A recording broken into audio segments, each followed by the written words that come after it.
Hello and welcome back to my channel. If you're new, hi, I'm Jody, and on my channel I talk about Broadway and books. And in today's video I will be continuing my Broadway show series where I talk about every Broadway show I ever got to see. Normally in this series on my channel I go over certain things like who was in the cast of my performance, who was on the creative team, how I like the show, and anything interesting I might find in the playbill. Today's video will be a little bit different because the show I'm talking about today is a show I've talked about in this series not once but twice. So because of that, I will just be going over who is in the cast, how I like the show, and anything interesting in the playbill. So without any further ado, let's get on to today's show. So today I'll be talking about the 28th Broadway show I ever got to see, which was a stage adaptation of the very well-known film Beauty and the Beast. So I saw Beauty and the Beast a total of 3 times on Broadway before it closed. So today I'll be talking about my 3rd time seeing the show, which, like I said, was my 28th Broadway show. So I saw this show for the 3rd time on Broadway in December 2002 at the L'Enfantin Theater, which, in case you didn't know, the L'Enfantin Theater is the current home now to the new Broadway revival of Sweeney Todd. So now I'll get on into what is in the playbill. So here's the page that lists everyone involved in Beauty and the Beast on Broadway when I saw it. And then next up is the headshots for the lead and supporting performers who were in the cast at this time. And then last, I will show the headshots of the chorus standbys and understudies. So now this is the point in this series where I go over, the cast who, anyone whose names I recognize from having seen the other Broadway shows since my time seeing them in Beauty and the Beast on Broadway, so I'll get to that now. So, yeah, I didn't have to remind myself who played Belle and the Beast on Broadway when I saw it on Broadway this time. I remembered that just by memory. And so Jamie Lee Sigler was actually playing Belle on Broadway at this moment in time. It was actually her Broadway debut. And from what I remember, she was absolutely fantastic in the part. Yeah, it was really cool to get to see her in a Broadway show because, she's very well known for her television work, such as TV shows such as The Sopranos, and I believe she was on... She's done a lot of television, but she's probably most well known for her time being on The Sopranos. But she was really great in the show when I got to see it, and it was very cool to get to see her Broadway debut. And then Stephen Blanchard was playing the Beast at this time, and I believe I saw Stephen Blanchard play the Beast every single time I was on Broadway, so that was once again very cool. And Chris Hotch at this time was playing Gaston. I believe this was his Broadway debut. His name looks familiar to me. I'm pretty sure he's done other Broadway shows since, but I can't remember them off the top of my head.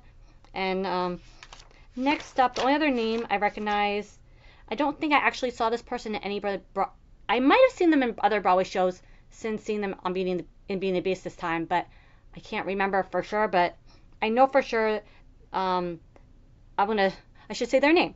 Ann Sanders was in the show at this time, and I'm pretty sure she was in Avenue Q and Dear Evan Hansen at some point, 2 shows that I did get to see at some point, but I don't believe she was in those shows when I saw them. But her name looks very familiar to me, and for that reason, I'm most positive that she's done other Broadway shows since being in Beauty and the Beast, like I said, Avenue Q, Dear Evan Hansen.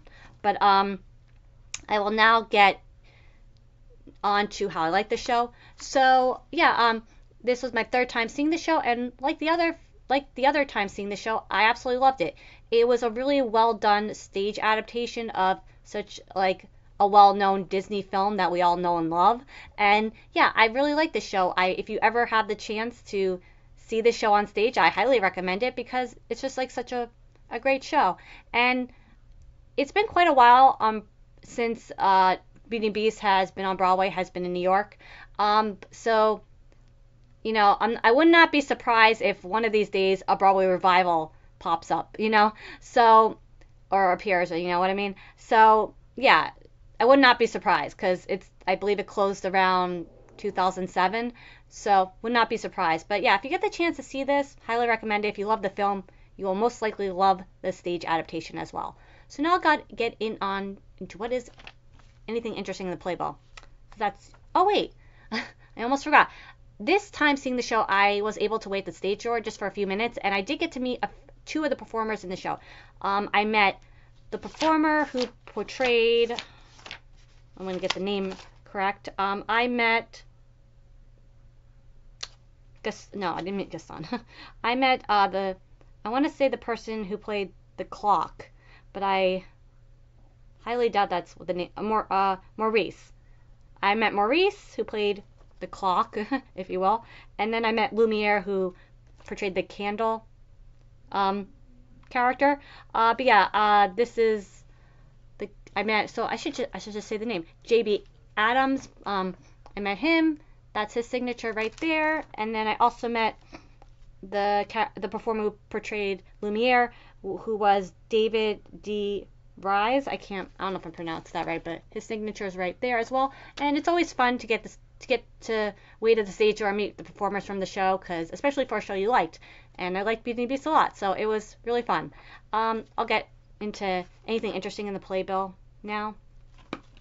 Yeah, so like I said, I saw the show in December 2002, as listed in the playbill, and then. So at this moment in time, there was a production of La Boheme on Broadway that Baz Luhrmann it was a Baz Luhrmann Broadway production of it. I don't know if I can't remember if he directed it or just like put the show together, but Baz Luhrmann is such a visionary. He's directed such amazing films such as Moulin Rouge, and anytime he's involved in a production of any kind, whether it be film or stage, it's probably a sight to be seen, because the set design and the costumes are always so fantastic. And I didn't get to see this when it was on Broadway, but I remember wanting to, despite not really being a fan of the opera. Like, I wanted to see this because it was a Baz Luhrmann production. So there's a little article in here about that. Just what a cool set, you know? Very Moulin Rouge-esque, you know? And then, let's see, there was a play on Broadway at this time called Imaginary Friends. It was a Nora and Ephron show, I believe. Susie Kurtz and Sherry Jones were in the show. I didn't get to see it, but I do remember when it was on Broadway. There's an article in here about that. And then I think there's one more thing that looked interesting to me. Oh, right. So, at this moment in time, there was a Broadway revival of The Man of Matcha on Broadway, starring Brian Stokes Mitchell. And I will be talking about this show 2 shows from now, I believe, because I did get to see it on Broadway, so stay tuned for that. And I think that might be it. I'll just get now on to the next Broadway show we'll be talking about. So my 29th Broadway show, the next show I'll be talking about in the series, was the very famous Broadway flop, and I say that with kindness because I'm not putting down the show when I say Broadway flop. That's what many Broadway shows are called when they don't have a long time on Broadway, if you will. But yeah, probably one of the most famous Broadway flops. Not the most famous, but probably one of the most. Dance of the Vampires, that starred Michael Crawford. It's right over there in the playbill. And yeah, so that's the next show I'll be talking about. And so that's it for my time talking about my third time seeing Beauty and the Beast on Broadway. But I do have a bit of a story. So this was a bit of a fun weekend for me seeing a show. So I saw this show the third time seeing Beauty and the Beast on Broadway, my 28th Broadway show. That was a Saturday matinee, but that was a very memorable weekend for me, because the Friday before that, the Friday night, I actually went into the city with my dad to see the Conan O'Brien show. So, yeah, that was just a fun weekend, because that was my first time seeing, like, being in the audience for, like, a live television show. And yeah, it was a bit fun. It was just a fun weekend.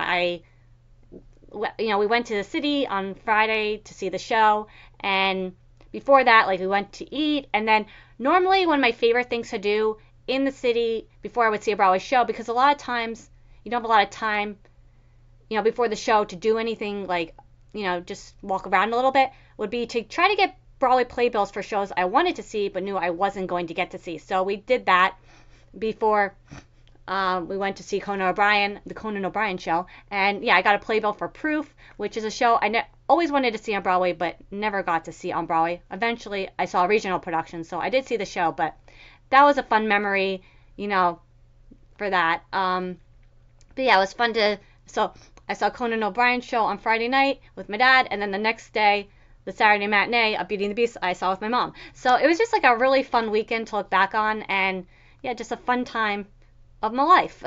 So If you made it to this point of the video, I just want to say thank you so very much for watching today's video where I talked about my 28th Broadway show, which was my 3rd time seeing Beauty and the Beast on Broadway. And be sure to stay tuned for my next video when I talk about my time seeing Dance of the Vampires, my 29th Broadway show.